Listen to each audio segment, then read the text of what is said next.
very warm welcome to Kutv Primetime News on the 30th day of October 2023. Trust you're doing well. So much has happened in the country. We are expecting King Charles to jet into the country anytime from now.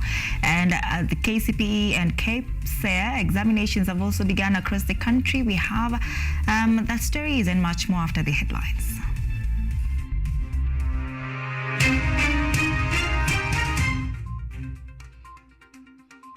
Woe unto those planning to engage in exam malpractices. Government issues warning as KCPE and KPSEA begin.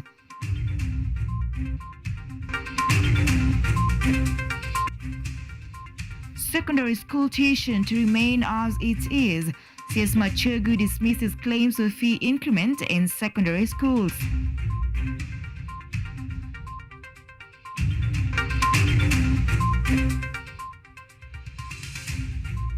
President Ruto launches the first ever smartphone assembly plant in Athi River, Mavoko, Machakos County.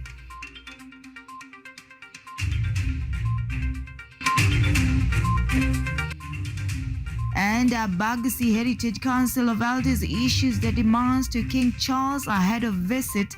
Council demands compensation from the king.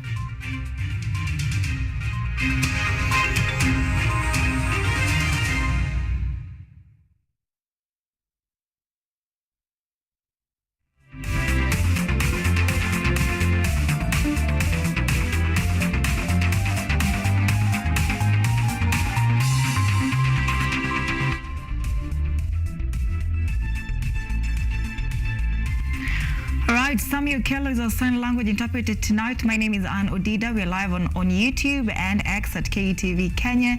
That is on Twitter, X, and on YouTube at KTV Kenya Live. We'll be having an interview later on the security and the funding of these national examinations as they continue. We begin. Now, national examinations for Kenya Certificate of Primary Education KCPE and Kenya Primary School Education Assessment KPSEA has commenced today, with President William Ruto overseeing the process at Kikuyu Primary School in Kiambu County. The head of state has assured each candidate of a slot in the next level of education as promised in his Kenya Kwanza government. Take a look. President William Ruto led Kenyans in opening of the Kenya Certificate of Primary Education and Kenya Primary School Education exams at Kikuyu Primary School in Kiambu County that began today.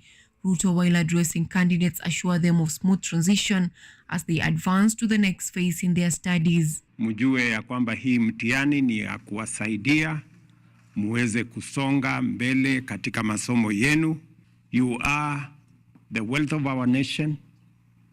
You are the future of our country. Tumefanya mpango ya kutosha mumalize mtihani wenu, na tumewapangia pia vile mtaenda mbele na masomo yenu. There is an opportunity for each and every one of you.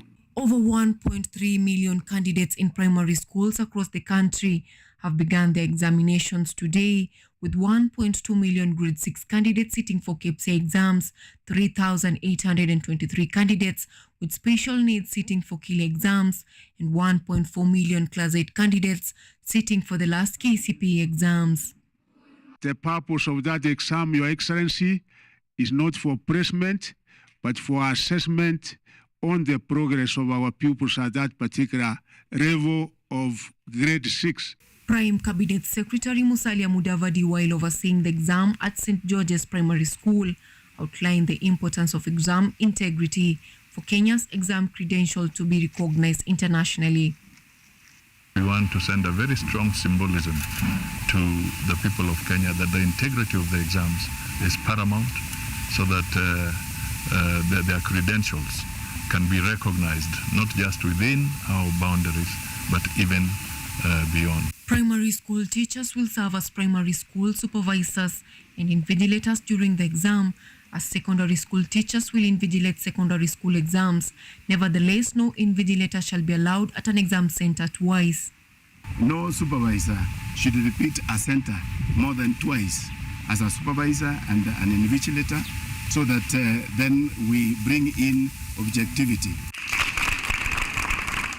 However, the Minister of Defense, Aden Duale, in Kahawa Garrison Primary School, assured citizens that in collaboration with the Directorate of Criminal Investigation, the government will deal with those who dare engage in exam malpractice. The exams will be free, fair, and integrity will be very high. And anybody who tries to bring or to mess up with the integrity of the examinations, other security agencies led by the DCI and other arms of government are on the watch out. This will be the last KCPE exam being done in Kenya as the government rolls out the new CBC curriculum. Anyango Sylvia, KUTV. Now, security measures in Kilifi County have been well put in place as primary school national examinations begin across the country. In Busia County, the government has put in place measures in cases of flooding, especially in Budalangi and Karimasi areas, which involve use of Kenya Coast Guard boats to ensure candidates get exams on time. This and much more in the Examination County Wrap. It was an easy start for candidates in Kilifi County, with security measures having been well put in place ahead of the Kenya Certificate of Primary Education and Kenya Primary School Education Assessment exams kick-off. Speaking to the press during the exam distribution, Deputy County Commissioner of Kilifi County Samuel Mutisia warned invigilators and students against any form of examination malpractice. Also in Migori County, 82,279 KCPE and KPSEA candidates are expected to sit for the national examinations. Migori County Deputy Commissioner Ms. Milka Karaoke cautioned any examination misconduct. Tarajia wanafunzi wamejitayarisha vya kutosha, na ile naomba ni center managers wote katika centers zetu za KPSEA na KCPE ambazo ni 68 waweze kuwa makinifu, waweze kufuatilia zile taratibu zimewekwa na NEC ili hiyo kazi ikamilike vizuri. Meanwhile, in Narok, one candidate will be sitting for her KCPE exam in hospital after developing labor pains. Narok County Director of Education Apollo Apuko, however, did not disclose the details of the girl, but assured that the girl will be given the necessary attention to do her exams. Started on well. We have 85 centers and we've been able to distribute the KCPE and KPSEA exams. So far, so good. In Budalangi, Busia County, Micro, Small and Medium Enterprises Principal Secretary Susan Mangeni today presided over the opening of KCPE and KPSEA exam containers, where she stated exam distribution will be done via boats. 2 centers from Bunyala will pick their exams from the neighboring sub-county of Siaya due to logistic and lack of enough Coast Guard boats. Cynthia Nderitu, KUTV. Education Cabinet Secretary Ezekiel Machogu has given assurance to parents that the ministry is not planning to increase school fees from Form 1 learners joining high school in 2024 as had earlier been insinuated. According to Machogu, school fees for secondary schools will remain the same. Machogu spoke in Kikuyu on Monday, where he went to oversee the beginning of KCPE and KPSEA exams alongside President William Ruto.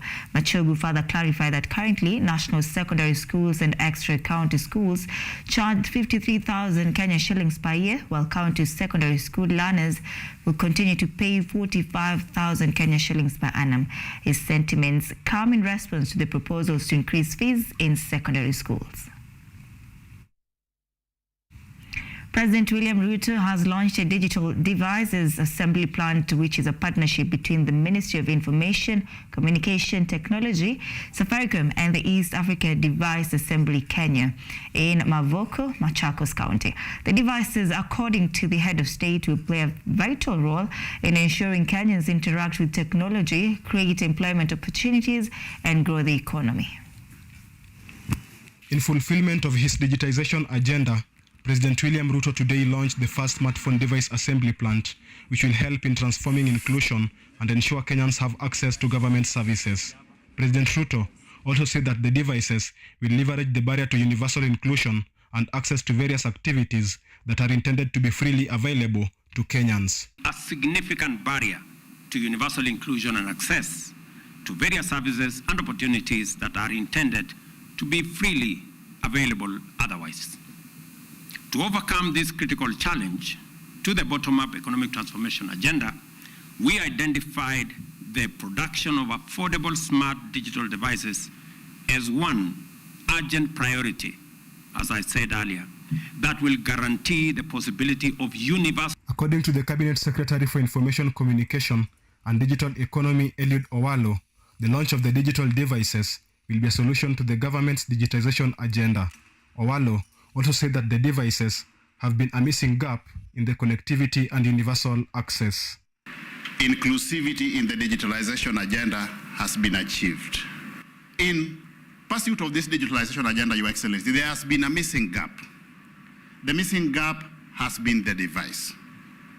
Connectivity is only meaningful if there is universal access, Your Excellency. And in this regard, I want to thank most sincerely EDAC for helping us as government to close the gap. According to Safaricom CEO Peter Ndegwa, the launch of the devices will be a step forward in accelerating access to digital and government services, empower Kenyans through affordable, high-quality smartphones, and create employment opportunities. Is a step in accelerating access to high-quality 4G devices across the country, and this factory will be can be anywhere in the world. So we are delighted that it is here in Kenya. We believe the smartphone in everyone's hand will act as the pathway to accessing government services and also endless possibilities on the internet.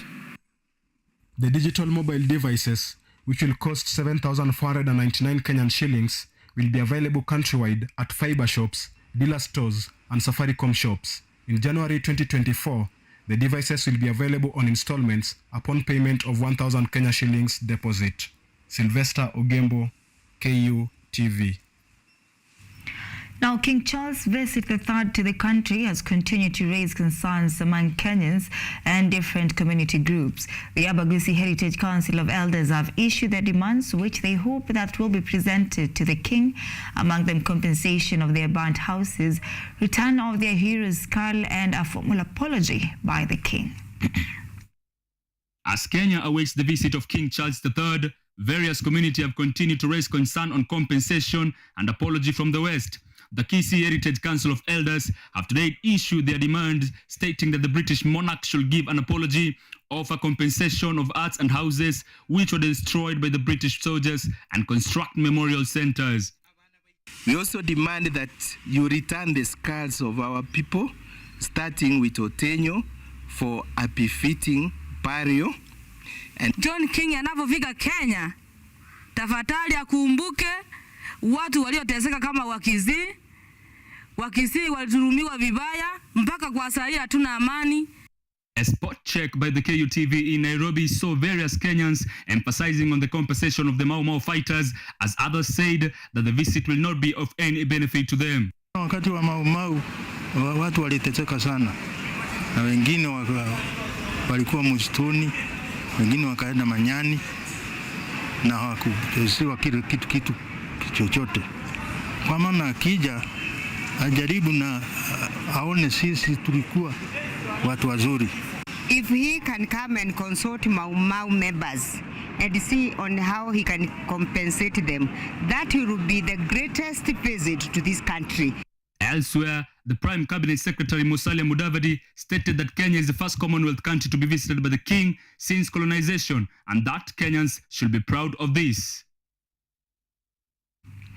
All right, we are taking a very fast short break at this point. Of course, we are coming back with much more. Stay with us.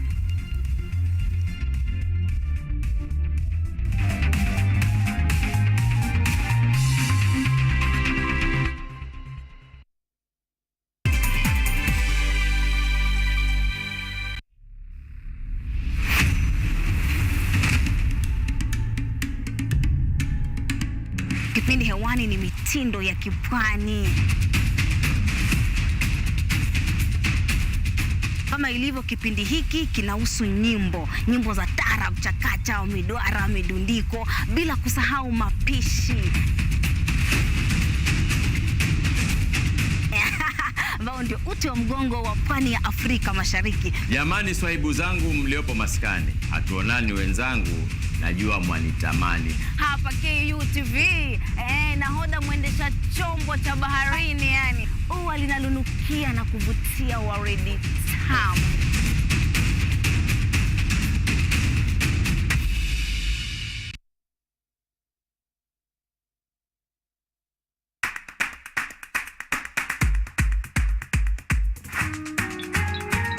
What are some of the ways through which you can develop these skills so that you are comfortably fitting into the job? You have to put yourself in positions where you are uncomfortable. Uncomfortable in the sense that you are not clear about what to do. Because I used to work a corporate job before. So when I left, I happened to visit someone's farm around this area. So this project is called Security Breach Detector and Can Familiarize. It is meant to be used to detect, detonate explosive. We'll tackle all the tough issues, discuss all the weird moments, and hopefully share a few laughs along the way.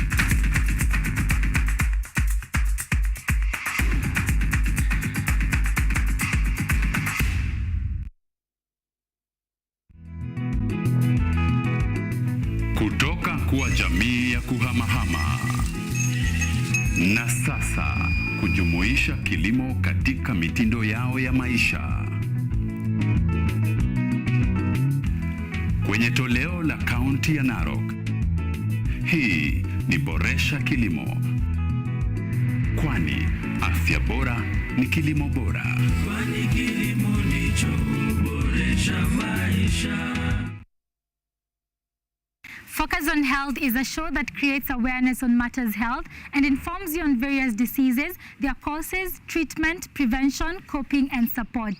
So join me, Boari Michelle, every Thursday at 7:30 p.m. only on KUTV. You can also follow us on our social media platforms at KUTV Focus on Health on Facebook and also on YouTube, and Health Focus on Instagram, because your health is your wealth. Stay safe and stay healthy.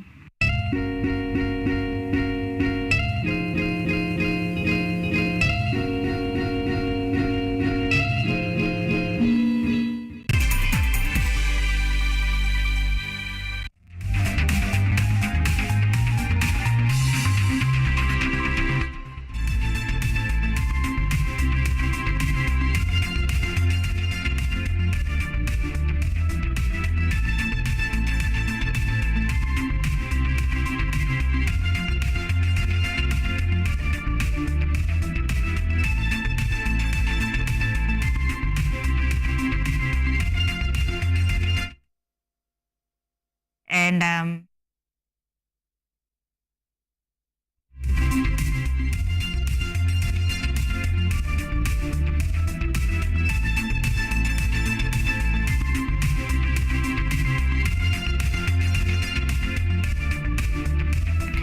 all right, welcome back to the broadcast. We are being joined by Mr. Tompkins Baraza for a discussion of the night.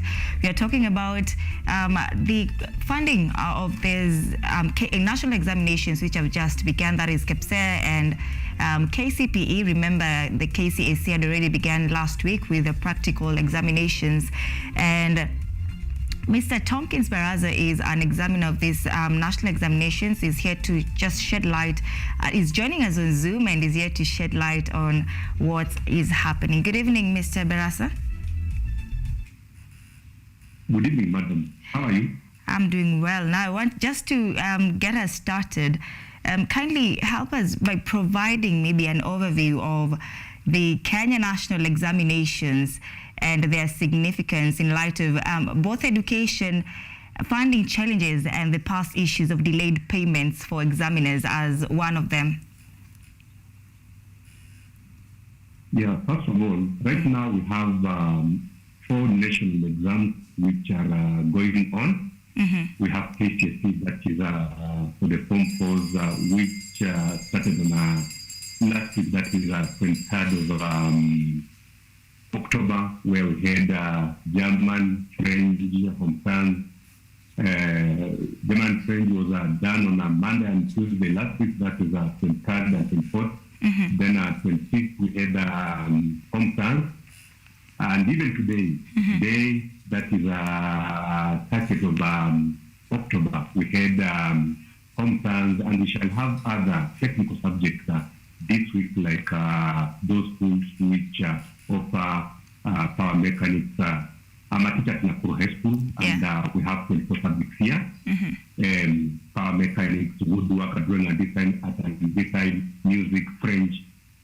Most of those technical subjects will be done this week, but officially, KCSE for all students will begin next week on 6th, and it will end on 24th November. That should be 3 weeks from now. Then you have KCP, which started today, and it will end on Wednesday, plus KEPFAIR, that is Kenya Primary School Evaluation Assessment, which will end on Wednesday.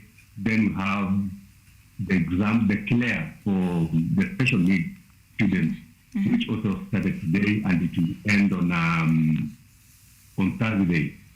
You have talked about funding, and these exams is normally managed or supervised by teachers, and especially in primary, we have those teachers from primary school who normally oversee or invigilate those exams.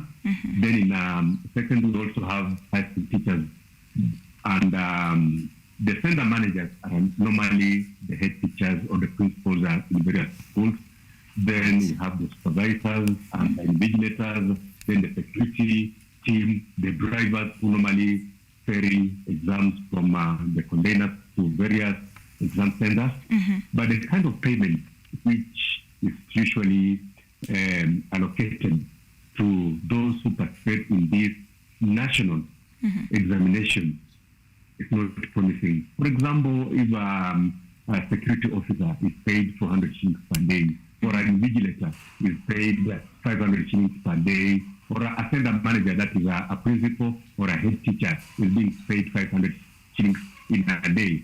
And there is a lot of work which is being done compared to what normally happens during elections, whereby somebody can work for 2 days or at most 3 and is given 10,000 shillings or even 20,000 shillings.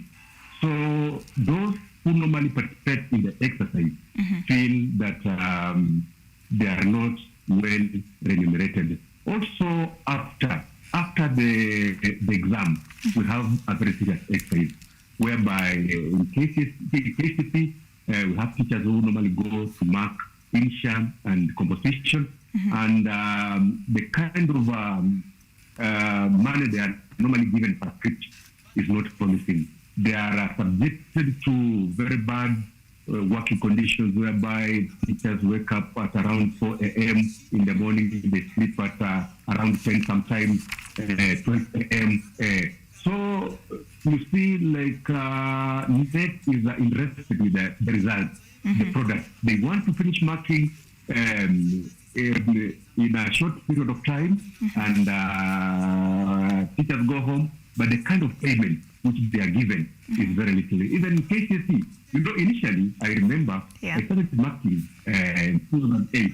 We used to take like a month to mark those papers. We used to wake up at around around 6 a.m. Then after supper, we could not go back to those types of marks. But nowadays, since 2015, 2014, teachers are woken up at around 4 a.m. Then they mark up to around 11. They want to take the shortest time possible. There's no resting, but the kind of pay which teachers are given promising at all. And when they are not even well remunerated and subjected to harsh working conditions, they are not that effective. And more so, that money, they are normally given some good profit, but the remaining delay, like those who participated in 2022 KCP, in invigilation, the security officers, those who marked were paid this year in August, when those students, some of them had already joined colleges and universities. Yes. Now, Mr. Baraza. You're talking about some of the challenges that teachers face when during this examination period, examiners, that is center managers as well. Maybe what measures have been taken to address the issues that are being raised by teachers' unions? Are there any improvements so far or communications in regards to this year's examinations?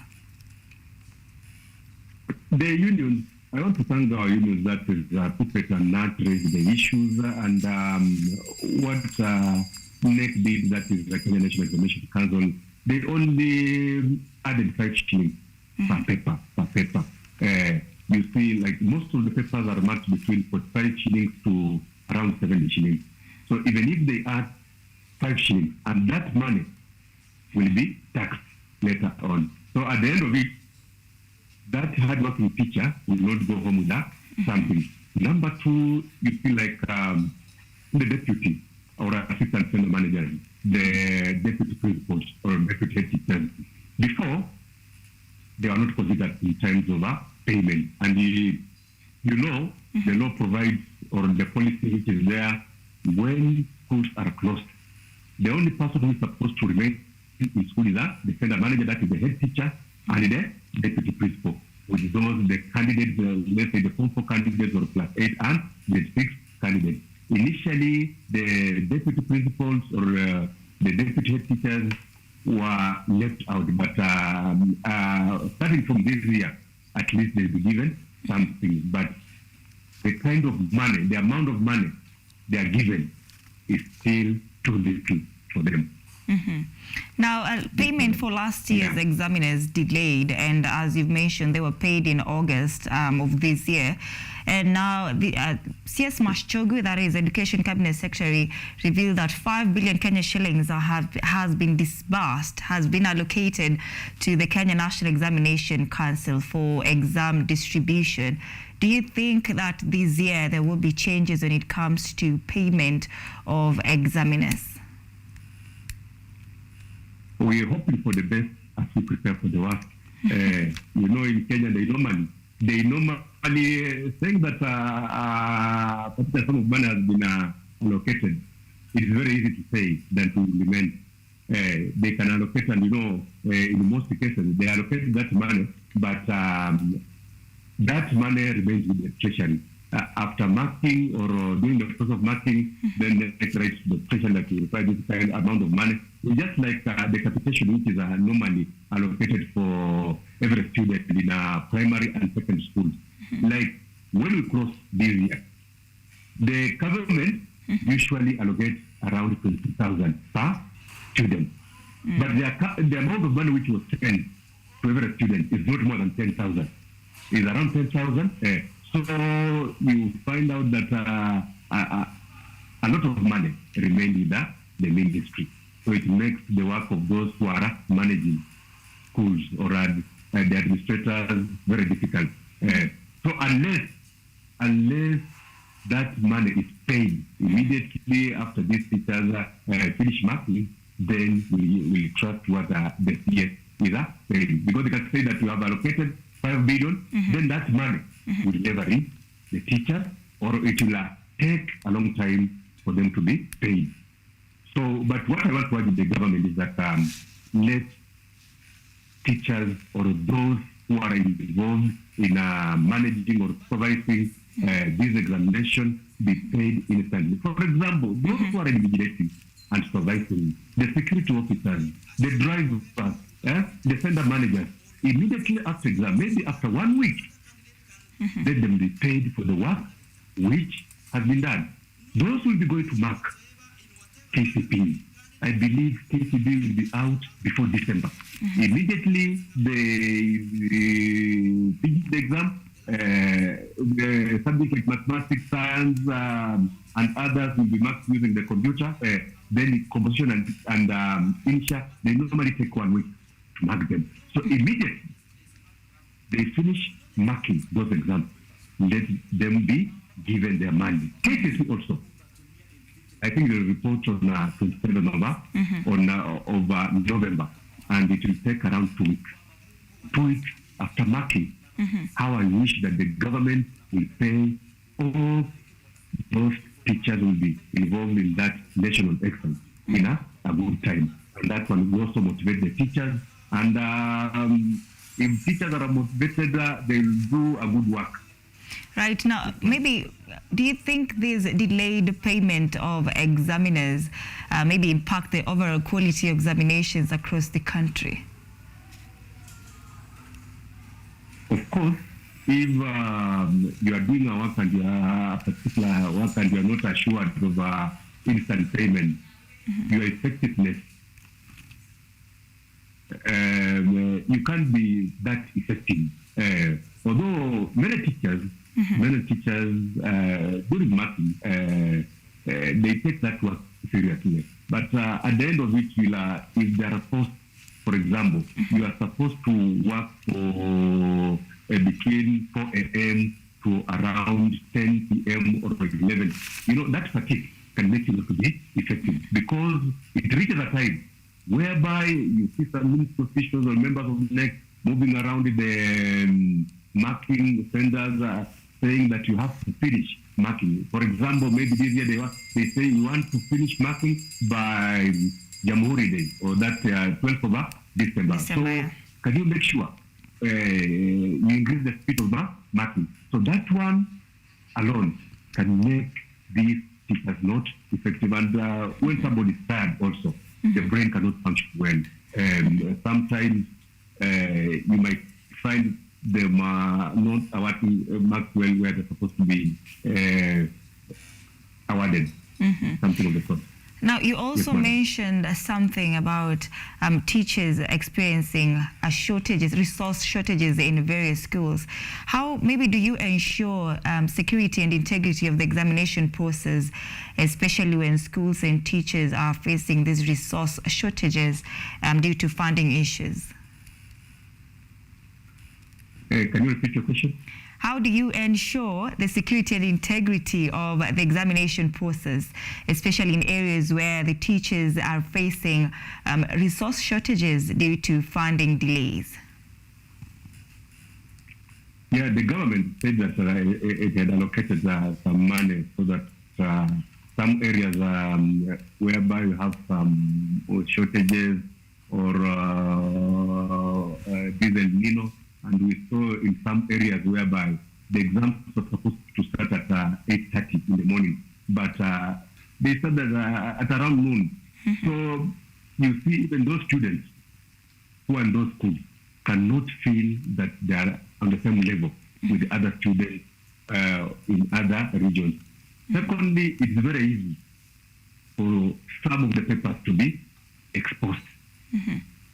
Exposed to those. If they don't start exams at the same time, someone can be tempted.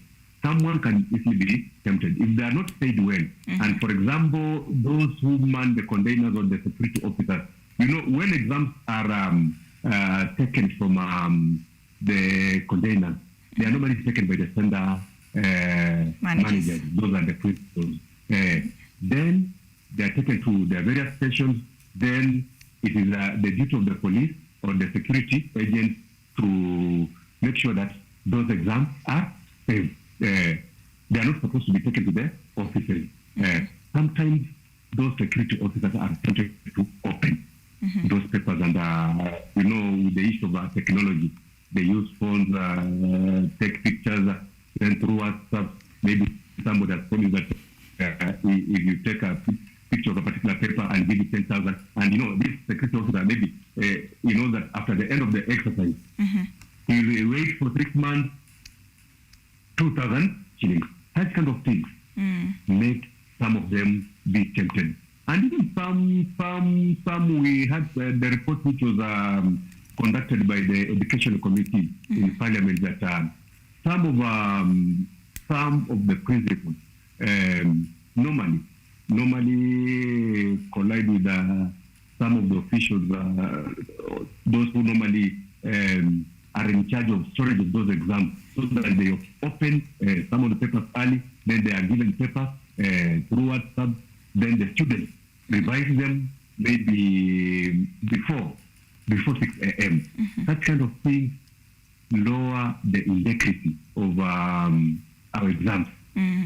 and make some students even lose hope. Right. Because if you hear that some students are revising future papers, then you're struggling with that past papers. Right. That one reduces confidence in that or the credibility of those exams. Now, in short, you're trying to say that when funds are delayed for these examiners, it easily provides a leeway for exam malpractices? Yeah, it contributes a lot. All right. President William Ruto today has also said that Form 1 placement will be 100% transition. That means all candidates sitting for KCPE will automatically get opportunities in secondary schools, as well as those doing KEPSE will be able to join grade 7. How effective do you think this can be? You know, what I said that, the government will always say something which they want to please the public. For example, like last year, the number of those who searched for KCP were less than 1.2.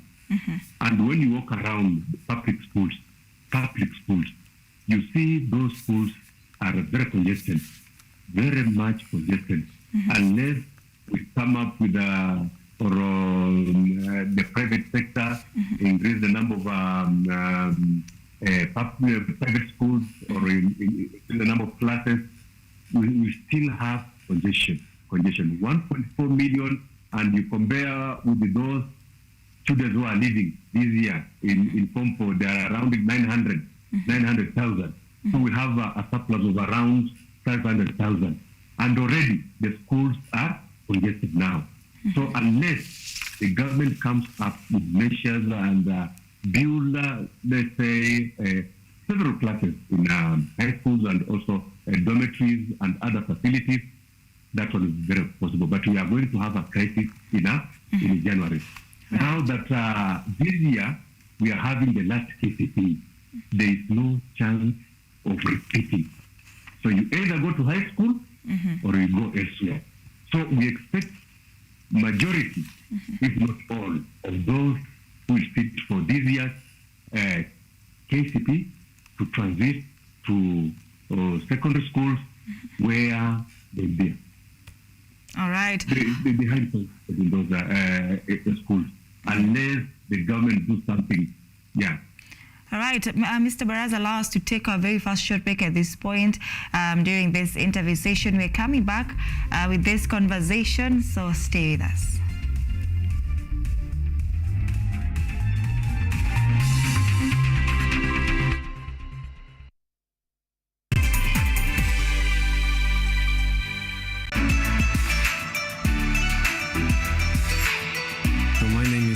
I'm Associate Professor in the Institute of Philosophy of Jagiellonian University in Krakow, Poland, and I'm the main coordinator of the Cafe project, which is being here hosted by Kenyatta University. My name is Eva Hudoba. I am a project manager in this consortium. Keep watching cutting-edge research at Kenyatta University Television.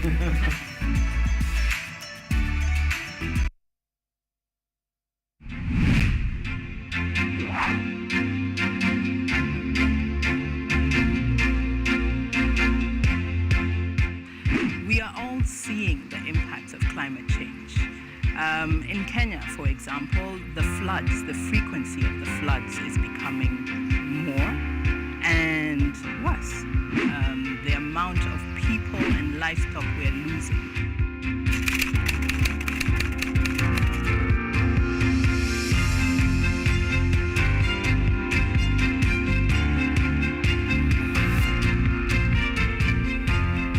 The level we need to go is a level where the normal mwananchi and also the government stakeholders can uptake these solutions. Those small acts multiplied by millions of us will help make a difference in the world at the end of the day. It's just a slight behavior change that we need, and you find that it serves us a bit more than you put in. And that's the goal. We want to live a better world than we found. Because at the rate we are going, it's dire. We will secure the planet for future generations.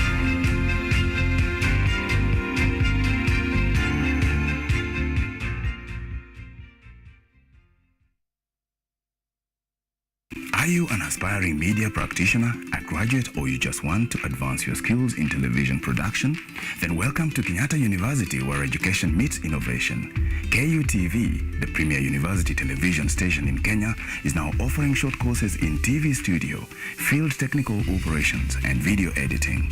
Through these courses, you will acquire hands-on skills on camera operations, media production, lighting techniques, audiovisual editing, and sound and visual control, and how to operate key equipment in modern TV control room. Enroll today at KUTV and discover your full potential in cutting-edge TV broadcasting. Graduates of these courses will receive professional certificates.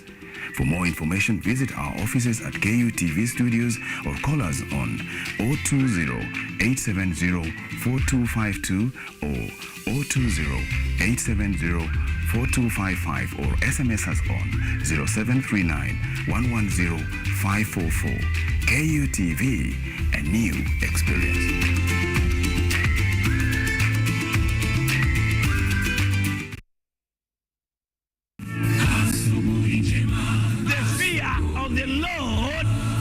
The beginning of wisdom.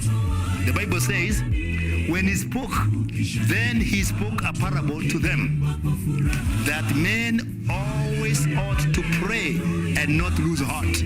Christ says, I stand in the door and I knock. Whoever hears my voice and opens, I will dwell with him.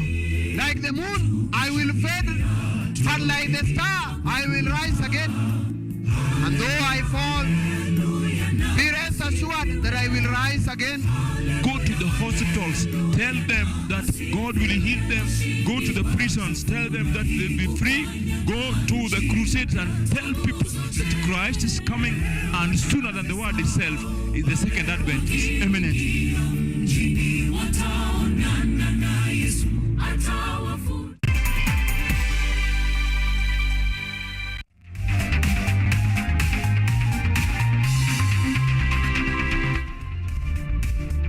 All right, welcome back to KTV Primetime News. You're watching KTV. It's Money Monday, and we are having a conversation with Mr. Tompkins Baraza, who is an examiner for the Kenya National Examinations, which are underway. And maybe, Mr. Baraza, to continue, now that we are talking about financial constraints that are now in the country, NEC had suggested that 1,024 Kenya shillings be allocated to KCPE examiners and KEPSEA to 1 billion Kenya shillings and 3.18 million Kenya shillings for Kenya Certificate of Secondary Education. Now, with these financial constraints, maybe you can tell us if any recent changes that have affected examinations administrations due to financial constraints that we're experiencing in the country. You know, we have been having a public outcry about the administration and assessment of these exams, and especially on the sides of the examiners.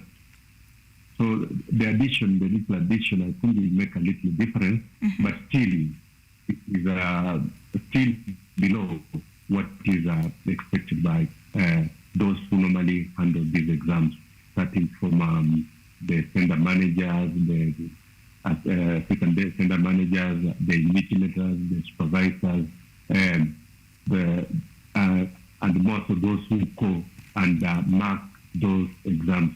The conditions, they have not talked about the conditions of marking, whereby it is extremely, the conditions there, they are very strenuous to the examiners.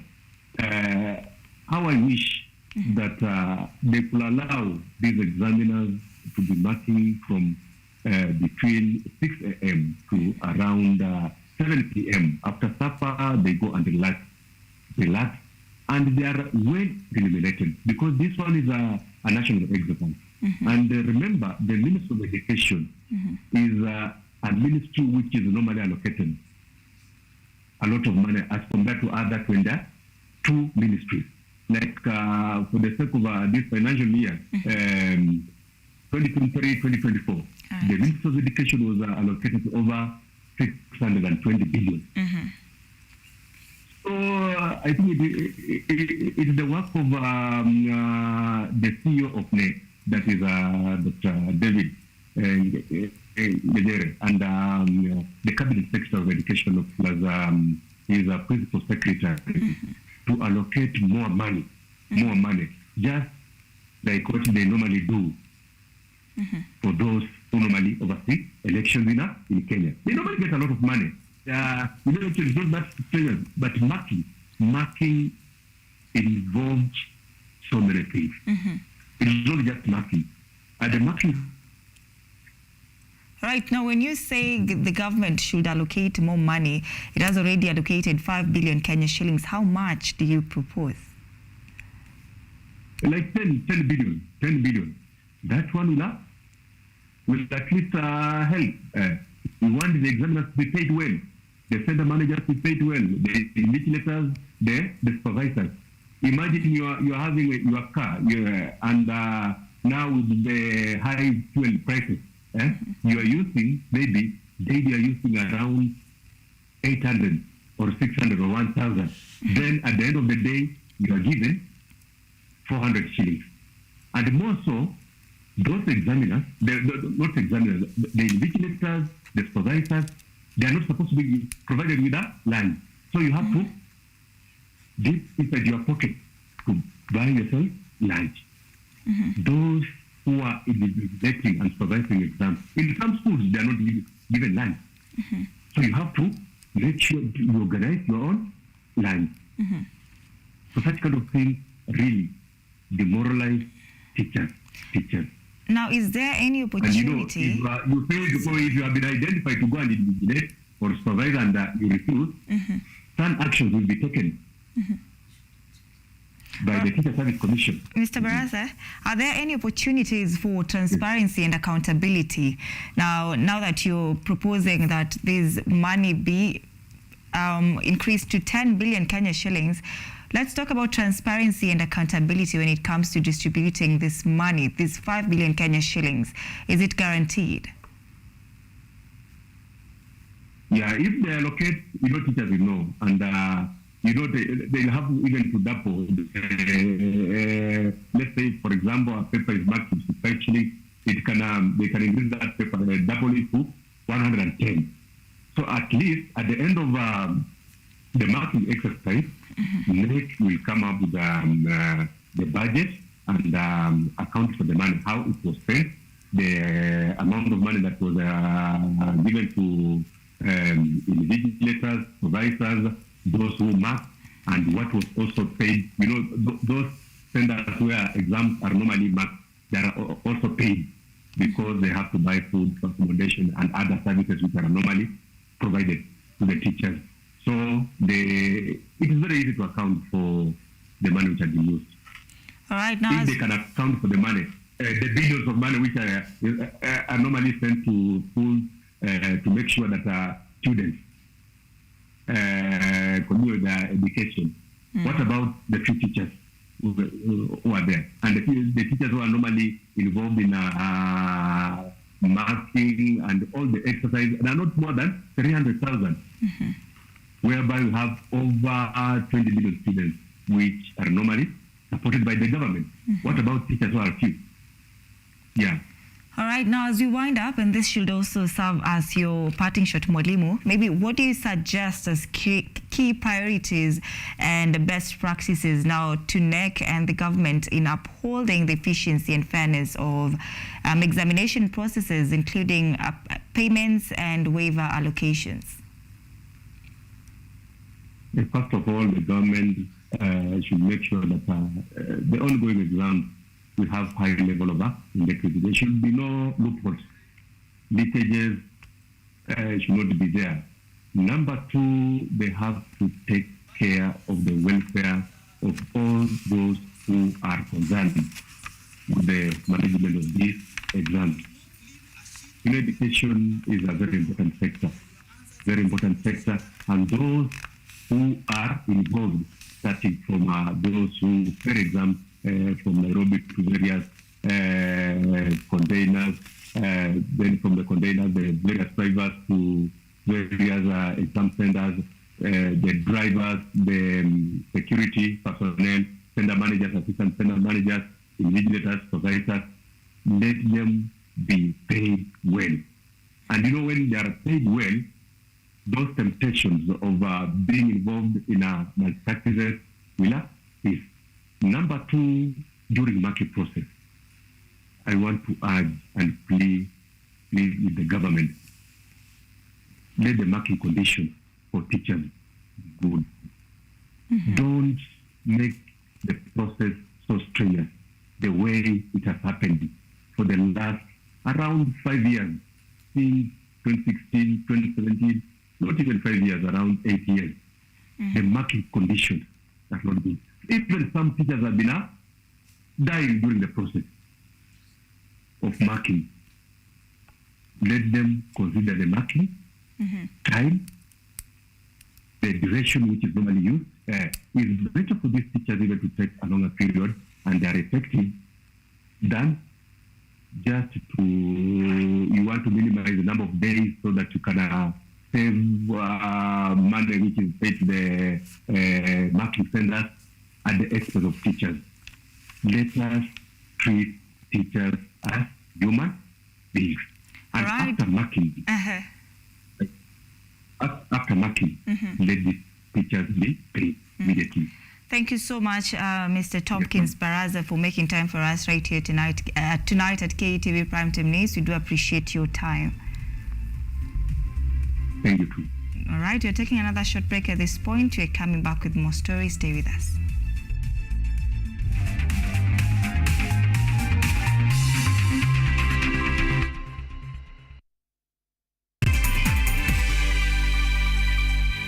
Lola is an app that gives you a chance to watch videos, listen to audios, and read articles wherever you are for free.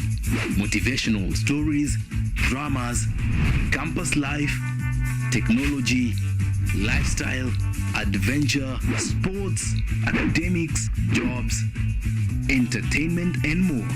Download Lola now on Play Store. All you need, you got Lola.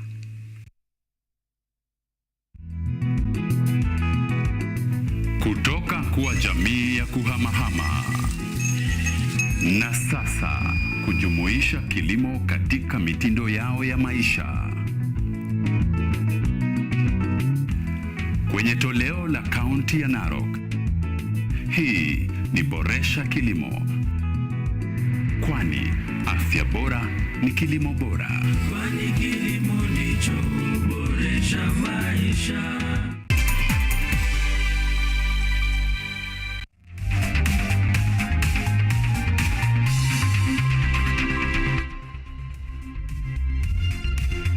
All right, welcome back to the broadcast. Let's continue with our coverage. In the 2023-2024 supplementary budget, the Office of the Deputy President is seen to benefit more after receiving 4.3 billion Kenya shillings from the initial 3.5 billion allocated to him. The supplementary budget has seen the Office of the Spouse to the Deputy President receive an addition of 424.8 million Kenya shillings, adding her share to 717.66 million Kenya shillings. This and much more in tonight's business news.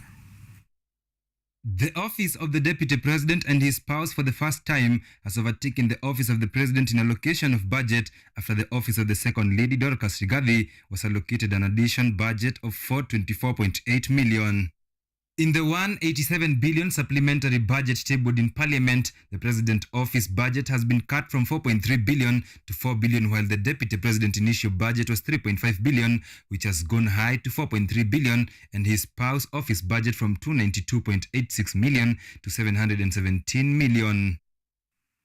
Meanwhile, the Treasury has disclosed that state-owned enterprises loans has increased by 12.55 billion in the 2022-2023 financial year that ended June, adding the debt to 111.8 billion compared to 99 billion debt in the previous financial year. According to data from the Treasury, nearly half of the total non-guaranteed debt stock is held by state-owned enterprises in the energy sector, largely Kenya Power, KenGen, and Geothermal Development Company GDC. In the meantime, National Oil Corporation of Kenya NOC loans to credit facilities has gone high to 8.56 billion due to interest and penalties imposed on the company. According to a Treasury document, NOC owes KCB Group 6.35 billion and 2.21 billion to Stanbic Bank, which it took to fund fuel purchases. Charles Kirubi, KUTV.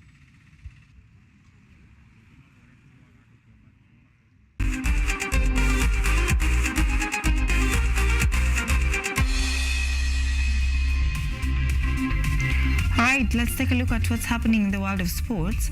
The Kenya Women's Basketball League champions KPA thrashed Ugandan champions JKL Lady Dolphins by 82 to 72 points to earn their first victory in Group B in the ongoing Africa Women's Basketball League qualifiers in Kigali, Rwanda.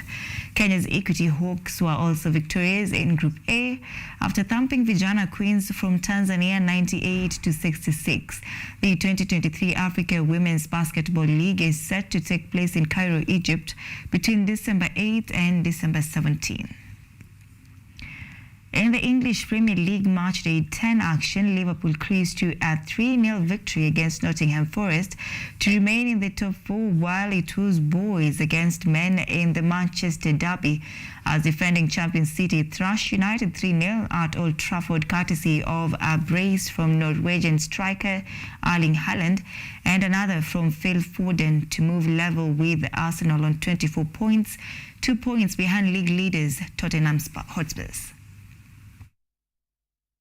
In the English Premier League, Liverpool cruised to a 3-0 victory against Nottingham Forest to remain in the top 4, while it was boys against men in the Manchester derby as defending champions City thrashed crosstown rivals United 3-0 at Old Trafford.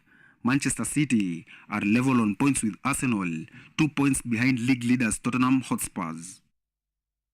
In the Spanish La Liga, Atletico Madrid leapfrogged FC Barcelona to third place with 25 points after overcoming Alaves 2-1 at the Wanda Metropolitano Stadium, while Real Sociedad were held to a 2-2 draw away at Rayo Vallecano.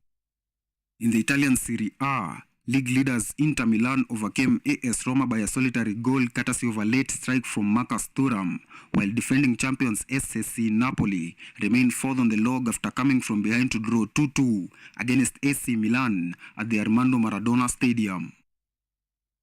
In the French Ligue 1, defending champions Paris Saint-Germain climbed to second place with 21 points after a 3-2 victory away at Brest. Lille thrashed AS Monaco by 2 goals, and Rennes played out a 1-1 draw against Strasbourg. In the German Bundesliga, Borussia Dortmund remained fourth on the log after a 3-3 draw away at Eintracht Frankfurt, while Bayer Leverkusen went 2 points clear off defending champions Bayern Munich at the top of the table after a 2-1 home victory against SC Freiburg.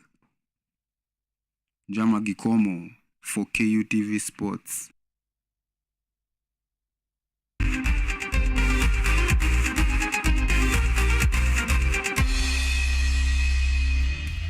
All right, that brings us to the end of our bulletin tonight. Many thanks indeed for keeping us company. Do enjoy the rest of your week and be sure to join me on Sunday for Weekend Live. My name is Ann Odida. Samuel Kelly is our sign language interpreter tonight. Have yourself a good night.